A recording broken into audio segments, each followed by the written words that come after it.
basically, so today's appellate hearing centered not on guilt or innocence, but it was more on the emotional sense, but on something far more foundational, which was whether Mr. Murdaugh received a fair trial. Now, that satisfied constitutional guarantees of fairness and impartiality.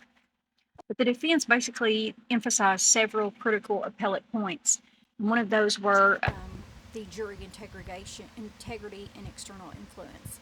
So, my thoughts on it at the heart of the appeal is the allegation that former uh, Colleton County clerk improperly communicated with jurors during the trial. Now, the defense argued that jurors were allegedly influenced by comments which suggested that Mr. Murdaugh's guilt. Um, Now, the clerk's post-trial book efforts raised concerns about motive, so that was brought up as well. So even subtle suggestions from a court official could compromise deliberations. Um, from a defense standpoint, this is not about relitigating facts. It's about structural fairness. The Sixth Amendment, which requires an impartial jury free from outside pressure. So if a court officer, someone cloaked in authority, injected opinion or urgency into deliberations, that contamination cannot simply be dismissed as harmless, period.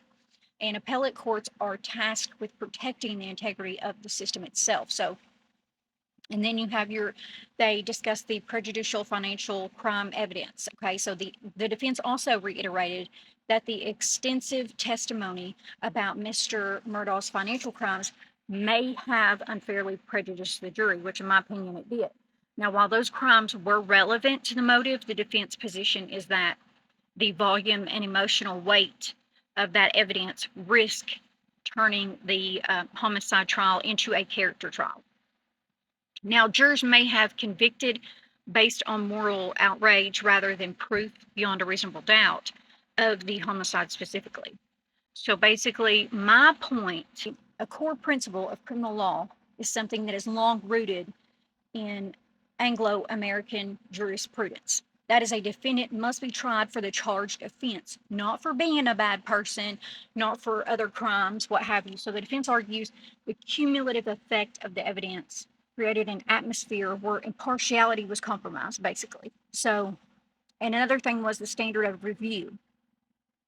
The standard of review, not, it wasn't that, it was not, was he guilty, but was the process fair?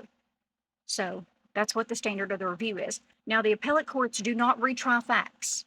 They don't do that. That's not what they're here for. They ask, were constitutional protections upheld? Was there outside influence? Was any error harmless beyond a reasonable doubt? From a um,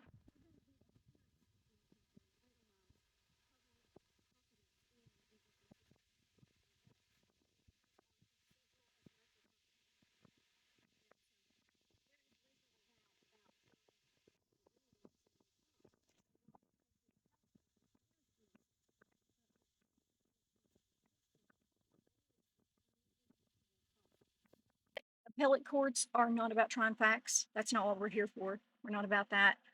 They're here to prove, was the Constitution upheld? Was he provided the right to a fair trial? And clearly he was not. So, okay, well, what's the remedy for that? The remedy for that is a new trial.